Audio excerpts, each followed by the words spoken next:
оюун ухаан суурилсан орчин үеийн техник технологиг ашиглан таны бид гарч байгаа өөрчлөлтийг эрт үед нь илрүүлж байна. Сайн байцгаана уу та бүхэндээ Нураа подкастынхаа ээлжит дугаараар уулзж байгаа таатай байна. Өнөөдрийн дугаараараа бид Нураа төвийнхөн үзлэгийн дүгнэлт хариуцсан юмч Бачмыг хэмжээг орж оролцуулсан байна. За сайн байна уу та? Сайн байна уу? За та үзэгчдээ өөрийгөө танилцуулаач. За намайг Хамболтын Бачим гэдэг. Эрүүл мэндийн салбарт 12 дахь жилдээ ажиллаж байна. Хавдар хөнгөвчлийн эмчийг одоо 10 дахь жилдээ явж байна. За Нураа төвтэй ажиллаад одоо 2 дахь жилдээ болж байна. За тэгэхээр өнөөдрийн хоёулынгийнхаа сэдв болохоор хавдрын өвчлөлийн талаарх сэдвийг сонгон ярилцах болно. За тэгэхээр энэ сэдвийг эхлүүлэхээс өмнө юун төрөнд эрт илрүүлгийн талаарх одоо мэдээллийг хүргэе гэж бодлоо. Монгол улсын хэмжээнд 2022 оноос эхлээд улс даяар одоо эрт илрүүлгийн шинжилгээ хийгдэх болсон. Мөн адилхан бусад одоо Азийн улс орнуудад ч гэсэн энэ хүү шинжилгээ хийгдэж байгаа. Тэгэхээр Монгол улс болон бусад одоо гадны орнуудын эрт илрүүлгийн шинжилгээний одоо ялгаатай тал байна уу гэдэг талаас нь та мэдээлэл өгвөл. За эрт илрүүлэг шинжилгээ гэдэг бол хүнд ямар нэгэн шинж тэмдэг одоо илэрхээс өмнө одоо үзүүлэх шинжилгээг үл эрт илрүүлэг шинжилгээ гэж байгаа. За Монгол улсад эрт илрүүлэг шинжилгээний хамрагдалт бол арай бага. Энийгээ дагаад нөгөө хавдрыг хожуу шатанд онцлогдох нь одоо их болоод байгаа. За бусад улс оронтой буюу одоо Япон, Солонгос зэрэг орнуудтай харьцуулаад үзье л да. Тэгэхэд бол Япон, Солонгос гэхэд эрт илрүүлэх хамрагдaltaй өндөр. Энийгээ дагаад хавдрыг эрт үед нь онцлох боломжтой ихтэй. За Монгол улс 60-аас 70% нь хожуу үед онцлогдож байгаа бол за Япон, Солонгост 20-30% хожуу шатанда тий харьцангуй тий онцлогдох боломж байгаа нь ерөнхийдөө нөгөө хавдрыг эмчлэх, эмчилгээний сонгуульд хавдрыг бүрэн эдгэрэх боломжийг бас дундаж насталж гэсэн харьцангуй өндөр байгаа гэдэг. Тий дахиад дээрээс нөгөө Монгол улсад нөгөө насварлтын тэргүүлэх тамшилтгааны хоёрт нь өөрөө хавдрын өвчлөл нас эхлээд зөргсөц тэгээ хавдрын өвчлөл өшгөний өвчлөл гэсэн юм дараалтад явдаг болов. Тэгэхээр одоо монголчуудын одоо нийтлэг одоо эрт илрүүлэгт гаргадаг хандлага нь яг юу байна вэ гэж харж байна. За миний анзаараад байгаагаар нөгөө эрт илрүүлэг гэдгийг юусэн мэдтгүү. Одоо нөгөө эрт илрүүлэгт хандлагыг ус сул байгаа нь одоо нөгөө заавал өвцснийхөө дараа эмнэлэгт хандна. Тэрнээс ч ямар нэгэн шинж тэмдэггүй л хүн өөрийгөө эрүүл би зүгээр гэж бодож явдаг. Дахиад дээрээс нөгөө нэг завгүй ерөөсөө ажиллах хэвээр гэдэг л нэг юм ойлголтууд тий ажил гэргээд ингээд завгүй амьдралын хэм маягууд нь илүү бас нөлөөлөд байна уу? Дээрээс нь эрт илрүүлгийн хүртээмж арай жоохон бага байна уу? Одоо нэг эрүүл мэндийн боловсрал бас хүмүүст нөгөө жоохон бага байгаа даа болов гэдэг энэ хандлагууд бас ажиглагдаа. За тэгээд магадгүй эрт илрүүлгээр орчин хэрвээ та эрсдэлтэй байна гэж үнэлсэн бол нөгөө хяналт нь мөрөгчлөд байдаг. Хяналтаа хай. За та өөрчлөлттэй байна шүү. За 3 сарын дараа ирээрэй. За 6 сар болоо та нэг яхад харуулах хэрэгтэй шүү. Танд нэг юм өөрчлөлт байна шүү. За нөгөө өхний маммограмд харуулдаг хүн дээр нэг юм бэрсүү байна. За тэгэхээр та нөгөө хяналт нь 6 сар болоо дахиад нэг яхад харуулчаарай. Жилдээ нэг удаа маммограм хийлгээрэй. Танд ийм одоо шинж тэмдгүүдийг хилээд өчтдөг эрсдлүүдийг нь тэгвэл та заавал хугацаа өгөр ирээгээд явуулдаг. Тэр байдлыг ирдэггүй. Нөгөө эргэн хяналтайгүй баг хүмүүс нөгөө хандахгүй. Тэгэл нэг үзүүлсэн бол тэр нөгөө насан туршийн нөгөө баталгаа юм шиг гэд одоо би тагч имлэг дээр шаардлагагүй ч гэдэг юм. Эсвэл би завгүй байна гэдгийг одоо нэгдүгээр тавиад байгаа юм болов уу гэж бас харагдаад байгаа. Тэгэхээр эрт илрүүлгийн шинжилгээ чинь бид нар чинь доор хаш нэгээс 2 жил тутам гэж явагддаг тий. Тэр магадгүй зарим хүмүүс ингээд би эрүүл гэдэг оншоод сонсонгуутлаа ингээд хайчдаг. Бас нөгөө талаараа хайн хандлага бас байж болохоор л юм байна тий. Ер нь нөгөө нэг үзүүлээд тэгээ тэрэндээ нөгөө нэг за та гайгүй эрсдэл ерөнхийдөө гайгүй шүү. За ер нь нэг анхаарах зүйлүүдийг мэдээж хилээд өгнө манай эмчнэр тэгээд гайгүй гэхээр тэр үзлэгтэй л одоо найдаад яваад өчөж байгаа. Монгол улсад одоо тохиолдож байгаа тэргүүлэх хавдрын өвчлүүд яг юу байгаад байгаа вэ? За Монгол улсад тэргүүлэх хавдрын өвчлөл нэгдүгээр илгэний хорт хавдар, за хадаад улаан хорт хавдар, өшгөний хорт хавдар, хөх хүмүүцэн хорт хавдар гэсэн юм хавдрууд тэргүүлж байгаа. Тэгэхээр таны ингээ нэрлэж байгаа энэ хавдруудаас яг бид нэр өрсөн сэргийлэх боломжтой юу? Боломжтой бол яг бид нэр яг юун дээр анхаарах хэрэгтэй гэх юм болов? За эдгээр хавдрууд бол сэргийлэх боломж байгаа. эрт илрүүлэх тогтмол хамрагддаг. 6 сараас 1 жилийн хугацаанд тогтмол хамрагдана. За яагаад одоо 6-аас 1 жилийн хугацаанд тогтмол хамрагдах ёстой вэ гэдэг байгаа хэрэг хүний бие махбод байнгын л одоо шинжлэгдэж зүсгэдэл 14-21 хоног доор шинжлэгдэж залуу эсүүд үүсч идэг. За дахиад дээрэс нь нийгмийн одоо энэ хүнсний аюулгүй байдал энэтэй холбоотойгоор хүний бие махбод яаж ч өөрчлөгдөх боломжтой байхгүй. Тийм учраас заавал эрт илрүүлэхтэй ингээд хамрагдаад эрсдлээ өмлүүлээд жишээлбэл бол ходоодны хамт тавдрыг гэхэд гинтл одоо ходоодны орд тавдраар өвтнө гэж байхгүй шүү дээ. Мэдээж эрсдлүүд байгаа. Тэгээ ходоодны орд тавдар гэхэд эрсдлүүд ерөөсөө хамгийн наазахын гол эрсдлүүд ерөөсөө хеликобактер байдаг. Энийг эрт илрүүлэхт оруулаад илрүүлээд өгч юм. За илэгний орд тавдар гэхэд илэгний БЦ вирусын шалтгаантай байна. Илэгний өөхөлт байна. Энийг нь өөрөө эрт илрүүлэхээр илрүүлээд өчөж чинь. За умаа узуг гэхэд умаа узуг л ерөөсөө нэг умаа узгийн эсийн шинжилгээгээр илрүүлээд өчөж чинь. Тэгэхээр энэ хавдруудыг бүгдийг илрүүлээд эрт үед нь онцлоод дэмжлэх боломж байгаа гэдгийг бол одоо хайнга худлаасаа болоод энэ байдал жоох орхигдоод байгаа юм болов уу? Тэгэхээр нөгөө нэг яг хеликобактерийн халдвар гингүүтэй яг толгойд орж ирж байгаа л да. Уусаа монголчуудын дийлэнхтэй баг 90-с дээш он хеликобактерийн халдвартай байдаг. Тэгээд нөгөөний эргээд эмчилгээ бичээд өгөнгүүд эргийн хяналтанд байхгүй гад тийм шиг санагдаад байдаг. Тэгэхээр яг ходоод бүдүүн эзний дургийн давтамж хэр байх ёстой байдаг вэ? Тэр нь яг юунаас шалтгаалдаг вэ? Ходоодны хамтрын илрүүлэг эрсдлийг одоо хеликобактер илрүүлээ эмчилгээ заагаад явууллаа. Тэгэхээр нэг бас л мөн адил нэг насны эмчилгээ хийгдсэн юм шиг болдог. Тэгэхээр энд нөлөөлж байгаа маш олон эрсдэл хүчүүд зүйлүүд байна. Яатрах, дархлаа унах, эсвэл ахуйн хавдлаар буюу оршны нэг хеликобактерийн халдвартай байх. За эсвэл стресстэх, за эсвэл нөгөө хоолтын байдал, амьдралын буруу маягаас болоод энэ хеликобактер ихсээд тэгээ эмчилгээ заагаад явууллаа. Тодорхой хэмжээний хугацаа хэлээд явуулж байгаа шүү. Тэгэхээр дахиад эргийн хяналтын шинжилгээг хийхгүй болох болчихно. Тэгэхээр үнэхээр энэ эмчилгээндээ одоо хеликобактер арилсан юм уу үгүй юм уу? Хэрвээ арилаагүй бол дараагийн шатны эмчилгээ хийж бас байдаг. Тэгэхээр тэр сонголтыг одоо нөгөө хийхгүй байснасаа болоод бүрэн одоо хеликобактер устаагүй бол магадгүй жилийн дараа дуранд болоход хавдраараа тэр өсөхгүй. Ходоод улаан олоон дуранг бол нэг 2 жилдээ нэг удаа. За бүдүүн шулуун гэсний дуранг бол 3-5 жилдээ нэг удаа ч гэх юм ингэж хийлгэснээрээ энэ хавдруудыг эрт үед нь оршлож эмчлэх бүрэн боломжтой. Тэгэхээр бид нар за ходоод улаан олоо бүдүүн гэсээ бид нар дурангаараа онцлоо тогтоочж шүү дээ. За бусад нөгөө тэргүүлэх шалтгаан, илэгний шалтгаан мэдээж байгаа. Вирусын шалтгаантай илэгний хавдар дийлэнхтэй. За хоёр дахьт нь арх болон илэг өөхөлт болоороо явчихдаг гэж байгаа.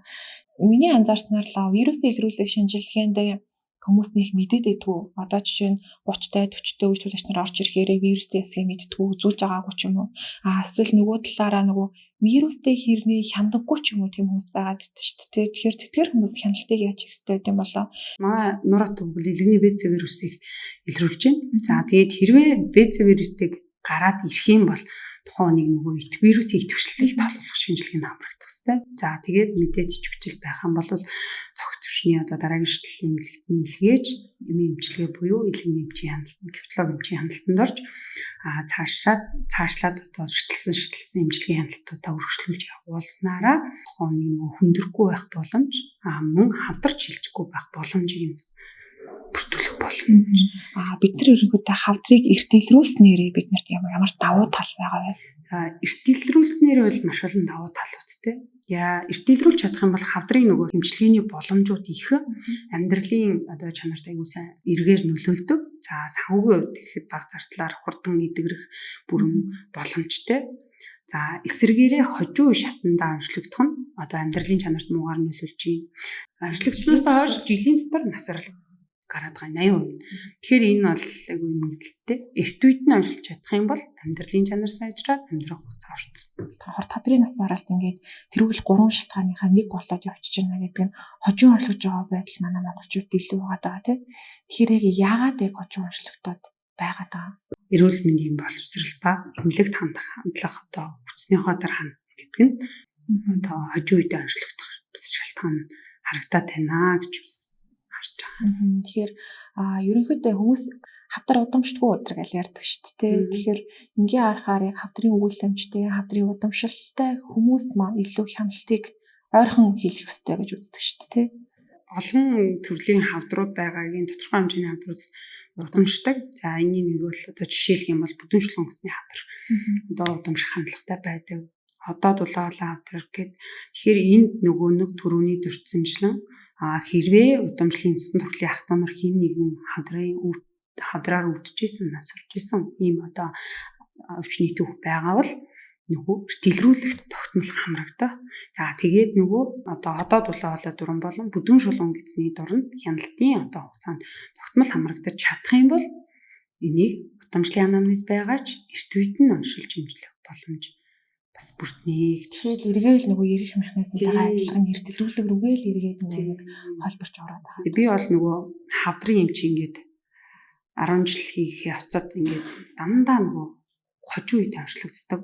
Тэгээд нөгөө ямар нэгэн эмнэлгийн тусламж одоо эмчилгээ авах үе шатны өнгөрөөд хөнгөжл эмчилгээнд орсон хүмүүс хөвчлөө очиж байгаа байхгүй. Тэгэхээр энэ хүмүүс дээр ингээд яаж яхад сэтгэл эмзэглэмээр юм зүйлүүд бас айгүй их тохиолддог гэсэн. Тэр болгонд эрт дэлгэрүүлэх яагаад эрт үед нэг оншилж болдгоо юм болоо гэж сэтгэл эмзэглэсэн нэг жишээ хэлэхэд бол жирэмсэн хүүхдээ 1 сартай байхад нь голтын хавдраа онцлогдоод тэгээд бүр ингээд нөгөө онцлуулахаар ингээд тий дөнгөж төрснөхийн дараа тэгээд ингээд төрөлцсөн мэрэгжил аймагч юм бол нөгөө хот руу явуулна хамтран судлалын үндэсний тгээ явуулаад хожуу шатнд онцлогдсон байна гэдэг юм харамсалтай мэдээд сонсч ирээд аймагтаа ирээд миний хяналтанд 8 сар орчим болсон. Тэр үед хүүхэд нэг ингээл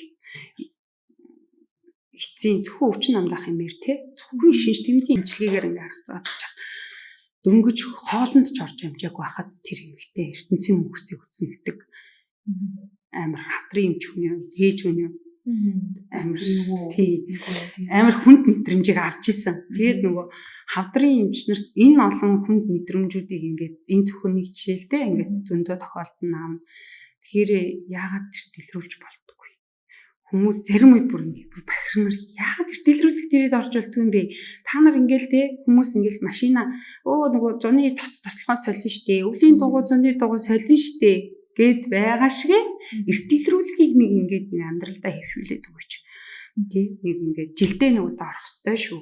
За хэрвээ таныг эрт дэлгэрүүлэхт ороод та 6 сарын дараа одоо тухайн нэг эрэхтэй эсвэл хөөч гэдэг юм уу? Хевлийгээч гэдэг юм яхаа дараарай гэж эмч танд сануулж хэлсэн бол тэр үзлэгт нь тавтаа хамрагдаад явчаач. Тэгэх юм бол таны энэ эрсдлийг бууруулж чаднаа. Ингээ явж чадах юм бол таныг хавдрыг хэрвээ магадгүй муугараад шавдар онцлогтой гэхэд эрт үед нь онцлох боломж байна. Таныг эмчлэх боломж байна гэдгийг бас хэлмээр санагдтыг. Тэгэхээр тэгээд муу адилхан нэг хавдар эргүүдөө ганц хавдарч гэлтггүй эмчнэр донд нөгөө хэцүү мэдээг өвчтөнд туулах гэдэг чинь бас асар том сэтгэл зүйн асуудал тий. Бараг эмч өөрөө сэтгэл зүгээ бэлтжиж нөгөө хүний арга гэрт мэдээлэл өгөх шаардлага бас гартаа танд шантарч ирсэн үе байгаа юу? Зөндөөш шантарч ирсэн үе. Би чинь 16 онд хадрын эмчээр ажиллаад тэгэл их хвшлэн дандаа нөгөө хожуу өвчтэй хүмүүстэй л дайрцсан. За тэгээд нэг хавдар гэдэг онш сонссон хүний хард бүхэл бүтэн гэр бүл байдаг. Тийм гэр бүлийн өвчин гэж ярьдаг шүү. Гэр бүлийн өвчин тэр амар хэцүү. Тэгээд нөгөө хавдартай хүнтэй харьцаасаа илүү гэр бүлийн хүмүүстэй илүү их нөгөө нэг тулж харьцах шаардлага гардаг. Асаргаа, сувилгаа энэ хүнд ямар сэтгэл зүйн дэмжлэг үзүүлэхийг гэр бүл талаасаа, эмч талаасаа ямар сэтгэл зүйн дэмжлэг үзүүлэхийг гэдэг юм уу. Энэ болгон дээр ингэж харьцаж энэ алгон дээр ингэж яах нь бол айгүй хэцүүлтэй ер нь бол тэгээд шантрах үе зөндөө зарим үед уйлна зарим үед ч тэгэл гайгүй тийштэй бэл баг ямар мэрэгжил сонгоч юу гэх. Би бол одоо нэгэнт энэ хавдар гэдэгтэй бол ерөөсөө ажил мэрэгжил амьдрал бүх юмараа л холбогдсон. Ажиллаараач тэр амьдрал дээрээч тэр тэгээ яг ингээд нөгөө шантармаар энэ ажлаас цухтаамаар хиймээргүй үед байхад ингээд тохиолдож яхад эрт дэлгэрүүлгийн төвөж байдгийн болов Монголд.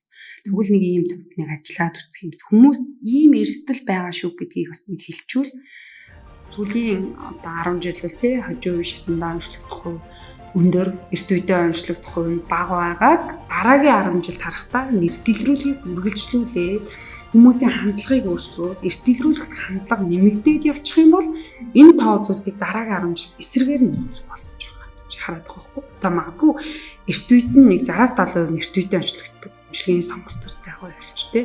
Хожуу үедээ тэрг 20-30% онцлогддог болохыг ч үсэхгүй шүү дээ. Магадгүй хандлага өөрчлөгдөж чадвал.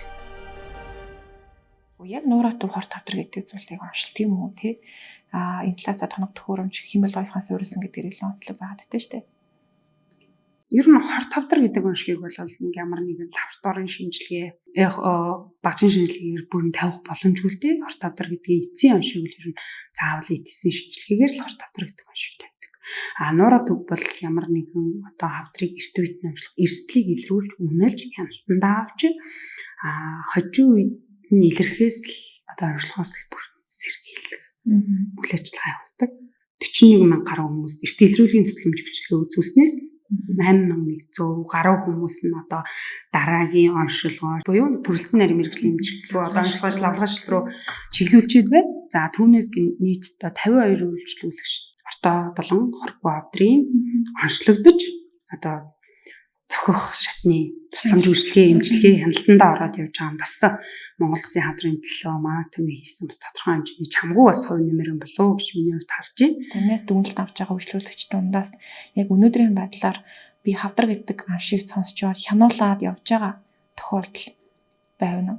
Ямар ч тэмдэхгүй зүгээр эрт илрүүлэгт ороод явсан надаар үйлчлүүлсэн хүмүүсээс муу зүүнний ортой хавдар нэг өршлөгдсөн. Өөрт нь ямар ч нэг шинж тэмдэггүй зүгээр эрт илрүүлэгт орж явж байгаа. Тэг бүр эрт үедээ онцлогдоод эмчилгээ хийгээд хяналтын төвшөндөө явж гин. За дахиад дээрэс нь хөхний хавдар ингээ хянагдаж явж байгаарэ гэдэг. Тэгээд манайх өөрөө хавдраа эрсдэлтэй гэж үзсэн үйлчлүүлэгчтэй дахин хяналтанд эргэн хяналтанд авчдаг. Тэгээ эргэн хяналтанд аваад ингээ явж байхад бас хөхний хавдар онцлогдсон. За мөн нойролцохын хавдар бас эрт үедээ ямар нэг өөрт нь шинж тэмдэггүй эрт үеийн хавдар онцлогдсон. За эрт үедээ онцлогдож байгаа тухайн хавдрыг онцлогооны боломж эмчилгээний боломжийг нэмж өгч байгаагаар өгсөндөө бас үнэхээр их баярлж явдаг. Тухайн хүн хавдар гэдэг оншиг гэдэг зүйлийг авчлаа. За тэгвэл тухайн хавдар гэдэг оншийг сонссон хүн маань өөрийгөө хэрхэн хянах ёстой вэ? Цаашдын амьдралын хэмнэлээр бас юуг анхаарах вэ гэдэг хяналтын таны ерөнхий зөвлөгөө өгвөл. Хавдрын хавдар болгоо өөр эмчилгээний сонголтууд ч өөр, хяналт нь бас өөр явагддаг. За тэгэхээр тухайн хүн нэг орт хавдар гэдэг оншгийг сонссон бол нэгдүгээр сэтгэл зүйн хувьд төсвөртэй, төвчээртэй байх хэрэгтэй. За дахиад дээрэс нь тухайн эмчийн хяналтанд орсон бол эмчийн заасан заавар зөвлөмжийг ягштал сайн биелүүлээд хяналтын шинжилгээ, эрх хугацаа зэргийг залгартуулахгүйгээр заасан хугацаанд тогтмол үзлэгт хамрагдаж байгаа бол хавдрыг тэгээд хавдрыг даван туулахад эмч өвчтөн гэр бүл гэсэн юм ерөөсөө тулгаан уран чулуу шиг юм уран зүйлээр л тавж тоглодог. Ингээд гэр бүлд бол айгуу тийм гэр бүл юм уу эсвэл хавдар гэсэн онц сонсон хүмүүс сэтгэл зүйд айгуу таагүй. За ингээд магадгүй хавдрын нэлээ их юм эмчилгээ 7 6 хиймд хийчлээ. Тэгээ ороо явж итэл хяналтын шинжилгээнүүд явна шүү дээ. Хийм эмчилгээ дуусаа. Тэгээ хяналтын шинжилгээнүүд явахад таны хавдар өсөрхөлж үгүй юу гэдгийг шалахын тулд чухал. Тэгэхээр энэ шинжилгээнүүдийг ерөөсөй орхигдуулахгүй гэж явж чадах юм бол дахилтаас нь сэргийлээ. Өндрөл дараагийн үе шатнд шилжих боломжийг тасал зогсоо шүү дээ. Гэхдээ л хожуу үе шатндаа онцлогдсон тохиолдолд бол эдийн хянагдаад яваад байгаа ч гэсэн өсөрхийлэх магадлал өндөр учраас жоохон эрсдэлтэй л дээ. Тэгээ ер нь бол хэрвээ хавдар гэдэг оншиг сонссон бол аюу сайн мэдчихэж байна. Та хавдрын эмч гэдэг нарийн мэргэжлийн эзэмшсэн. За тэр мэргэжлэр бүр ингээд 10 жил ажилласан байна л да. Тэгэхээр таны хувьд л яагаад энэ хавдрын эмч гэдэг нарийн мэргэжлийг сонгох болсон шалтгаан байгаа юу? Төсөөд Сквадрын нэгдсэн эмчт яралтай цэцлийн эмч хийдэг байсан. За тэгээд жил болгон эмчнэрийн олон улсын эмчнэрийн баяр 3 сарын 30 тохиолддог. Тэрнтэй холбоотойгоор манай эмнэлэгт эрдэм шинжилгээний хурал зохион байгуулагдаад тэгээд тэрэнд нэг юм манай хавдрын эмч нэг ингээл тоо судалгаа танилцуулаад тэндээс харахад хавдрын өвчл ямар өндөр юм бэ? Тэгээд ямар их насваралт ихтэй юм бэ? Жишээлх юм бол 100 онцлогдлоо гэхэд тэрний бараг 70% нь хожуу шигтэнд онцлогдож байгаа жишээ.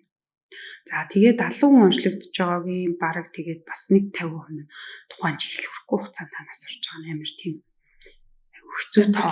Тэгэхээр чи аюу хэцүү тоо санагдчихсан. Тэгээд бид нар чи ингээд 100 урд ажиллаж байгаа. Тэгээд эрүүл мэндийн хөгжлийн төвс код ирнэ. Тэгээд олон эмчнэрийн Тэгээд тухайн миний яг тэр хавдрын эмч сурах хичээл мэдээгүүжүүлэлт эрчим тэмцэлгээний эмч, хавдрын эмч гэсэн дотрын эмч гэдэг юм чиглэлүүд ирж ирсэн. Тэгээд тэр үед нь би яг хавдрын эмч болно гэхэд дараа руугаа оролт гэсэн чи манай дараа яагаад чи хавдрын эмч сонирхоод байгаа юм? Одоо чиний эмоц байдалд бол нэг ингээд нэг эрчимт тийм хурдан шийдвэр мэдвэр гаргадаг юм эрчимтийн эмч байвал гоё юм шүү. Тийм эмч болтой. Хавар чамаа эрчимтийн эмчээр явуулдаг. Тэгээд тэр чинь нөгөө намрын хэлсэлт 2 удаа хэлсэлт авдаг. Тэгээд намрын хэлсэлтгүй би одоо намрал одоо би хавдрын эмч л болно. Тэгээд дотроо бодохдоо бол ямар өндөр бараг л би нэг хавдрын эмч болох ч бол баг болох ч юм шиг юм мэдрэмж төрөл. Тэгээд тэр чинь дөнгөж залуух эмч хийсэн. Тэгээд хавдар дээр ирээд 2 жил сурсан. 15-аас 17 онд. Тэгээд сурах явцдаа ингээд нөгөө хүлээ авах хөнгөвчлөлийн имчилгээ бүх тасгуудыг тойрол тэгээд багш нарын удирдлагаар ингээд явж байхад яг нөгөө хөнгөвчлөх тасаг дээр за дахиад дээрэс нь яаралтай цэцлэмжийн тасагтаар энэ хэрэглэний жижигүр томнох тойрох тойролтод шантарч исэн үед бас байдаг. Тэгээд энэ үед яа надад ямар мэрэгжил сонгоц юм ямар амар юм бэ. Дандаа л хүмүүс нь ингээд хүн түнд хүмүүс ирээлэх юм ямар амар юм бэ. Юуны юмч олчваа гэлсэн өөртөө ингээд энэ мэрэгжилтэй бас эргэлзэжсэн үе надад байсан. Өдрүүд байсан. Харин яг өнөөдрийн байдлаас би харахад бол яг энэ хавдрын эмчийг бүр эргэлт үцэлгөө сонгож за дахиад дээрэс нь энэ эрт дэлрүүлгийн төвд эргэлт үцэлгөө ажиллаж байгаа юм. Гэман нэг одоо ганц зүйл хавдрыг эрт үед нь онцлох боломж байгаа гэдгийг харсан. Тийм учраас би эрт үед нь онцлоход миний хувь нэмэр байгаа. Би өөрөө хавдрын эмч хүний хувьд би юу хийж чадах юм бэ гэдг нь энэ эрт дэлрүүлэг төвд ажиллаж байгаа. Ажилч хүмүүсийг одоо эрт дэлрүүлэгт хамрагдаж одоо бид нарт хандсан хүмүүст эрсдлийг нь үнэлээд хяналтыг нь хийлээд сэрэмжлүүлээд гаргаж байгаа бас нэг хавдрын төлөө бас миний хавдрын эмч болсны маань бас нэг одоо гэмдээ ач холбогдол нь энэ болж байгаагийн маань ач холбогдол юм болов гэж бас харж байгаа. Тэгээд ингээд дандаа сүүлийн ингээ 10 жилүүд бид нар чинь нэг эмчнэр байнгын нэг судлаач байх хэвээр, судалгаа хийх хэвээр. Тэгээл би амигтаа бол нөгөө дандаа насварал илэгний өвчлөл одоо Монгол улсад өндөр яг тэр одоо манай сквадр эмэгтэй өндөр байдаг байхгүй юу? Эрэгтэй эмэгтэй аль үсний өндөр өвчлөл насварал. Тийм болохоор нөө жилдээ судалгаа юм л дээ. Тэгээд ингээ яхаар илэгний өвчлөл одоо нөгөө хавдар онцлогдож байгаа хүмүүсийн 70-80% вирусын алчилгаантай. За дахиад дээрээс нь би нэг удаагийн судалгаан дээр харахад вирустэй болон вирусгүй хүмүүсийн амьдрах чанарын судалгаа гэдэг амигт хийжсэн. Тэгээ эндээс харахад вирустэй хүний амьдрах чанар одоо 1 жил хүрэхгүй амьдрах хугацаа маш одоо богинохон буюу жил хүрэхгүйтэй одоо тэр нөгөө одоо илэгний хавдраар насварж байгаа хүмүүсийн тий бараг 70-80% БЦ вирусыг авсарсан юм одоо штэвэл нөгөө богино хугацаанд амьдраад байна. Хурдан нөгөө хүний хавц тавшингүй байна гэдгийг харсан учраас энэ эрсдлийг нь бас сэргийлчихье, энээс нь бууруулчихье. Энэ вирус илрээд байгаа бол энийг нь дараагийн шатны эмчтэнд чиглүүлээд өгье. Тэгээ чиглүүлж чадах юм бол нөгөө вирустэй ч гэсэн эрт үедээ онцлогдчих юм бол энэ хүний амьдралын чанарыг нь бас нэг сайжруулах нь миний бас нэг тодорхой хэмжээний хувь нэмэр болов гэж хараад энд ажиллаж байгаа. Гэхдээ ажиллаж байгаадаа бас үнэхээр баяртай байгаа. Нэг одоо бид нарт хандж байгаа үйлчлүүлэгч өдөрт нэг за 40 хүн орж ирлээ гэхэд бид нарт тэрний за эрсдлийг нь үнэлээд 10 хүнд эрсдэл гарлаа, хяналт гарлаа гэх тэрийг нь маш сайн чиглүүлээд өгч тэр хүнд яагаад энд та одоо хяналтанд байх хэрэгтэй юм бэ? Яагаад та энийг эмчлүүлэх ёстой юм бэ гэдгийг нь ойлгуулад гаргаж ийн гэдэг бол энэ эрт дэлрүүлэг хавдрын одоо хийж байгаа маш том мөрөнгө хувь нэмэр гэж харж байгаа. За тэгэхээр таны хувьд болохоор эрүүл мэндийн салбарын хөгжил ямар боломжууд байгаа вэ гэдгийг та яг юу гэж дүгндэг вэ? Ерөнхийдөө хөвчлэн бид нар нэг 10 жилийн зайтай ингэж дүгнэх тохиолдол байгааддаг. За одоо нөгөө хавдрын тоо зөвлөлтрүүл бас гол юм л та. Хавдрын тоо зөвлөлт одоо сүүлийн 10 жил гэхэд одоо ингээ хожуу шатны эрт үедээ ингээд онцлогдох тоо хожуу үедээ бол одоо жагастал өндөр байна гэдэг юм одоо судалгаанууд гарч ирлээ. Тэгэхээр би дараагийн 10 жилдээ энэ одоо дэлгэрүүлэх хийгдээд энэ эрсдлийг үнэлээд энэ хяналт үргэлжилж явагдсанараа дараагийн 10 жилд гарах нөгөө нэг эрт дэлгэрүүлэлтийн хувь маань ихсээ хожуу шатандаа онцлогдох нөгөө тоон үзүүлэлттэй буурах боломж байгаа болов гэж бас харж байгаа. Тэгээд найдсарж байна. Эрт дэлгэрүүлэлтийн хувийг нэмээд хожуу ийм хувийг мөн нөгөө нэг Солонгос, Япон монголчуудтай адилхан нэг түвшинд хүрэх боломж байгаа л гэж бас харж байна.